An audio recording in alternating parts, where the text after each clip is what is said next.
오늘의 말씀은 히브리서 10장 26절부터 39절 말씀입니다. 할렐루야. 오늘 하루도 여러분 삶 가운데 하나님의 은혜와 평강이 함께하길 축복합니다. 히브리 그리스도인들은 기존의 유대인 공동체로부터 핍박과 회유를 받고 있었습니다. 그 중에는 실제로 믿음을 버리고 유대교로 돌아가는 이들도 있었죠.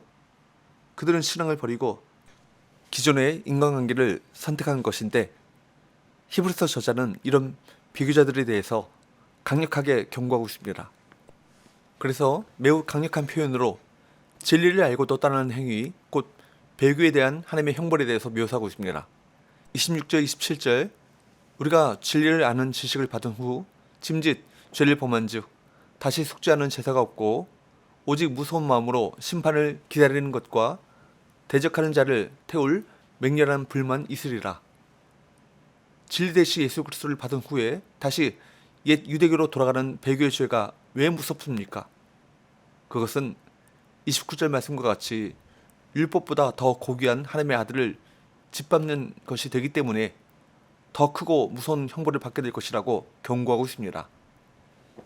히브리서 저자는 광야에서 그들의 조상들이 하나님을 떠났다가 어떤 일을 당했는가를 상기시키며 하나님께서 반드시 원수를 갚으시고 자기 백성까지도 심판하신다라고 선언합니다. 30절 31절 원수 갚는 것이 내게 있으니 내가 갚으리라 하시고 또다시 주께서 그의 백성을 심판하리라 말씀하시는 것을 우리가 아노니 살아계신 하나님의 손에 빠져들어가는 것이 무서울진저. 하나님은 원수를 갚으시는 분이시며 그의 백성도 심판하시는 분이십니다. 그렇기에 우리가 하나님의 징계하시는 손에서 떨어지는 것이 얼마나 두려운 것인지를 자각해야 합니다. 하나님은 은혜와 사랑의 하나님이시지만 동시에 심판의 하나님이시기도 하십니다. 은혜와 사랑이 큰 만큼 하나님의 심판도 엄중함을 기억하므로 항상 거룩한 두려움 가운데 하나님을 섬겨야 할 것입니다. 이것은 핍박 때문에 또 기존의 인간관계를 유지하려고 배교하는 자들에게 어느 쪽이 정말 두려운 대상인지를 확실히 알라라고 경고한 것이죠. 오늘날에도 하나님을 바라보기보다는 인간관계 때문에 교회에 나오거나 교회에서 얻는 유익이 좋아서 모임에 참석하는 이들이 있습니다. 이들은 조금만 어려운 일이 닥치면 하나님을 원망하고 이내 신앙을 버리죠.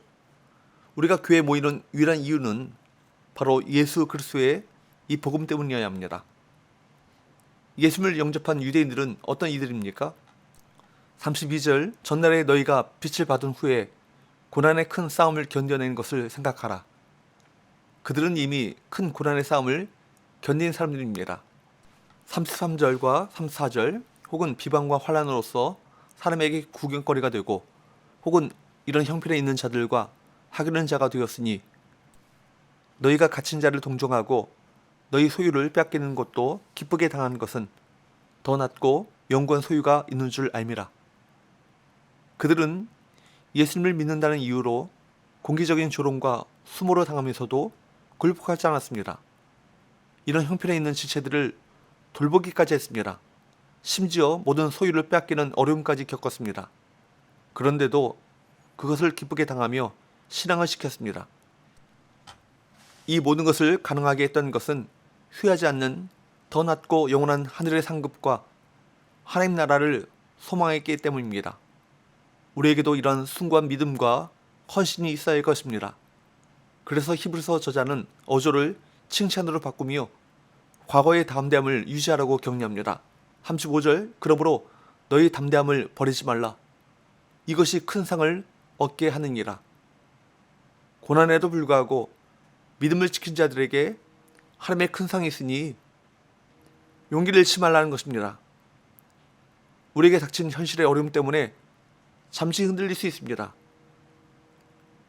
그럴 때 인내하고 끝까지 믿음을 놓지 않는 것, 이것이 신앙이죠. 진리의 가치를 잊지 말고 어려움에 담대히 맞서는 우리 모두가 될 수 있기를 바랍니다. 핍박 가운데 있는 교회가 하나님께서 약속하신 것을 받아 누리기 위해서는 인내가 필요했습니다. 36절 너희에게 인내가 필요함은 너희가 하나님의 뜻을 행한 후에 약속하신 것을 받기 위함이라. 히브리서 저자는 예수님의 재림을 기다리며 의인은 믿음으로 말미암아 산다는 하박국 선지자의 말씀을 붙들자고 격려합니다. 37절 38절 잠시 잠깐 후면 오실 이가 오시리니 지체하지 아니하시리라. 나의 의인은 믿음으로 말미암아 살리라. 또한 뒤로 물러가면 내 마음이 그를 기뻐하지 아니하리라 하셨느니라. 또한 뒤로 물러가면 멸망한다 라고 선언하면서 영혼을 구원하는 사역을 감당해 나갈 것을 촉구합니다. 39절 우리는 뒤로 물러가 멸망할 자가 아니요 오직 영혼을 구원함에 이르는 믿음을 가진 자니라. 예수님을 알았던 유대인들이 뒤로 물러간다 라는 것은 곧 썩을 대로 썩어 있었던 예루살렘 성전 제사로 돌아간다는 뜻이며 할례와 율법을 숭상하며 다른 사람들을 무시하고 자만심에 가득한 삶으로 돌아간다는 뜻입니다. 출애굽했던 이스라엘 백성들이 애국으로 돌아가자라고 했던 것처럼 행동한다면 결국 멸망에 이를 수밖에 없는 것입니다. 우리 역시 자꾸 이전의 죄악으로 돌아가려는 시도를 한다면 결국 멸망할 수밖에 없습니다. 쟁기를 잡고 뒤로 돌아보는 자는 절대 하나님의 나라에 적합하지 않는 것입니다. 우리는 그리스도인이 된 순간부터 물러날 수 없는 싸움에 돌입했습니다. 이제 우리에게 필요한 것은 인내입니다. 인내를 가능하게 하는 것은 잠깐 후면 오실 그리스도를 향한 믿음인 것입니다. 이 믿음으로 뒤로 물러나 멸망에 이르지 않고 영원한 구원에 이르기 위해 인내하며 앞으로 나가길 바랍니다.